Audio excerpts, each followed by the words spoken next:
Hey guys, Godfather of Anxiety here.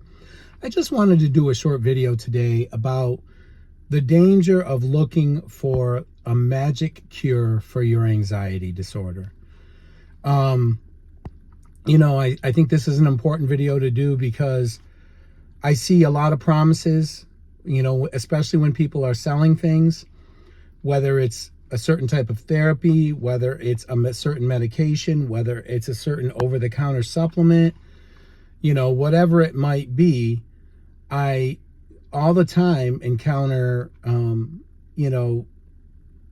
people promising things that I believe would be very hard to deliver. Now, let me preface my video by saying that if you have found something, one thing that has magically cured your anxiety, run with it. Don't worry about the fact that's not how it is for a lot of us. Just be grateful that one thing allowed you to experience a full recovery, because in my experience, that is by far the exception and not the rule.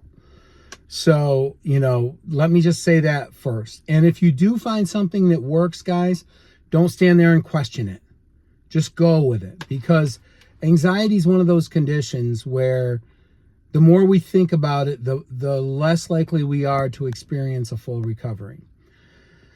But now, to get back to what the video is really about, you'll see promises, even commercials like by pharmaceutical companies, about how, so much improvement was experienced, in the study group,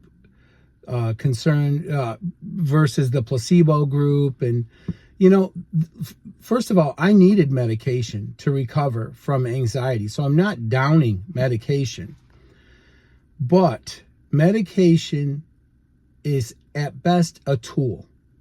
So what it can do is it can get you out of fight or flight. But if you've had anxiety disorder for any length of time, there's going to be other things you're going to have to fix to recover fully.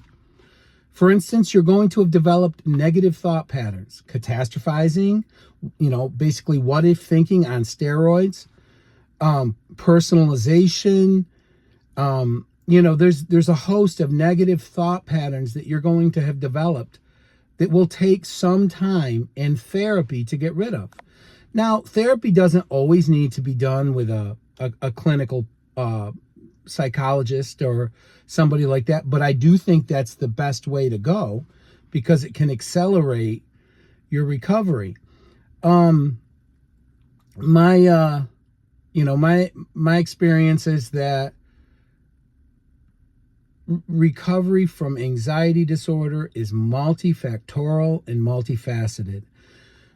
You're going to probably also have to correct your sleep habits, your eating habits, your exercise habits, because anxiety disorder doesn't just affect one aspect of your life.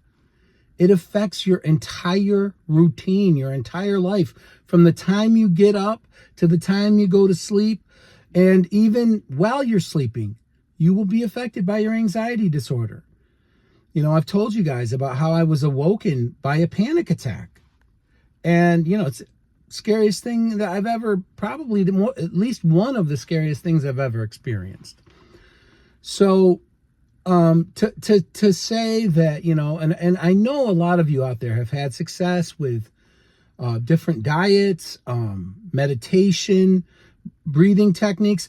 I think that breathing techniques are an essential part of recovery. For me, they were, because, as I've told you guys, I developed this habit of holding my breath, and then other times I would hyperventilate. I would mouth breathe and shallow breathe. And both of these things can basically lead to you almost passing out. And they're going to really feed that fight or flight feeling. So, I'm not saying that these things are not important parts of the recovery process, but don't ever look at any one of these things as the cure. That's my experience. It will set you up for false expectations, and it will also reduce the possibility and the probability that you're going to put in the work that you're going to need to put in to recover fully from anxiety. Recovering from anxiety is going to take, exposure therapy. It's going to take cognitive behavioral therapy.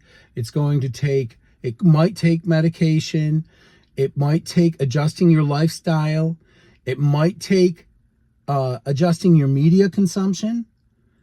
There's a number of things that might have to be adjusted for you to fully recover from anxiety. And as invaluable as some of these things are, to just say, oh, you take a pill, you're going to feel better. For some people, they're that fortunate. But generally what happens, you guys know this with pills and with medication, your body builds up a tolerance to things and the efficacy will diminish. Almost always, this is what happens. So if you're not putting in the work to adjust the negative thought patterns that led, or maybe didn't lead, but developed after you developed panic attacks or anxiety disorder or intrusive thought, obsessive compulsive disorder, guys, if you don't adjust those thought patterns, then when the medication starts to lose its efficacy, guess what? You're going to go right back to that, and then you're going to have to find another drug that's going to snap you out of fight or flight. So that's why I think this is so important. Don't just, if you start feeling better because you're doing one type of therapy, I don't care if it's St. John's Wort, I could go on and on about the different things that I know, ashwagandha, things that people have had a great experience with. But don't just let that be the beginning and the end of your treatment. Make sure that you also adjust, if look at your lifestyle, see what you need to fix. Have you been getting out and living your life and doing things, or instead has your anxiety really limited you? Well, if that's the case, then as soon as you start feeling better, you need to start stretching back out. If you don't, these things will not go away, guys. That's my experience with anxiety. If I had just relied on the medication that I took back in 2009 for my recovery, I firmly believe I would not be recovered right now. Firmly believe that. Because it took work. The things I had to do were, I had to learn to drive distances again. I had to force myself to have long conversations with people, with my own wife. Guys, I had to learn how to have a long, deep, meaningful conversation with my wife again, because I only had so much emotional energy. So my wife knew before I was treated, she knew she had about 20 minutes to a half hour where we could talk about the family and and then I would be done. So I had to learn all these things again. So this isn't to be Johnny Raincloud. This video is not to say, oh, guys, it's not just going to be a pill. It's going to be a lot of work.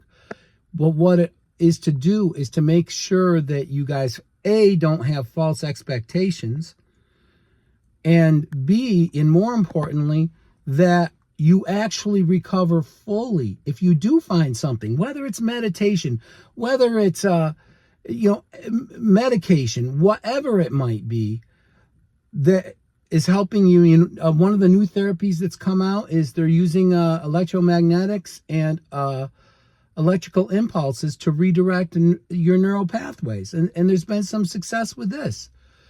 But you still have to unlearn the negative thought patterns, and you still have to get your sleep right. You have to get your diet right. You have to get your exercise right. We were not meant to sit in a dark room all day, guys. That's just not the way we were designed. So I just want to make sure, A, that you guys don't have unreasonable expectations about the speed of recovery or the totality of recovery from some supplement, pharmaceutical, some promise of some therapy plan. look, it might be a great therapy plan, but it might take other things as well. You might have to adjust your diet, and actually any good, really good therapy is going to address things like diet, exercise, and sleep. So just a video, basically as a warning not to expect too much. And then if you do get something that helps you recover, guys, run with it, but also adjust the things you have to adjust. Adjust the negative thought patterns, do exposure therapy, do cognitive behavioral therapy, stretch out. And that way your recovery will be a lasting recovery. It won't be something that when the medication wears off or whatever other therapy starts to wear off, you end up being back at square one. So that's about all I wanted to say. It's a beautiful day here in upstate New York. I plan on getting out here and enjoying it. Guys, thanks so much for the engagement with the channel. Keep the comments coming. I'm so grateful. Until my next video, guys, take care.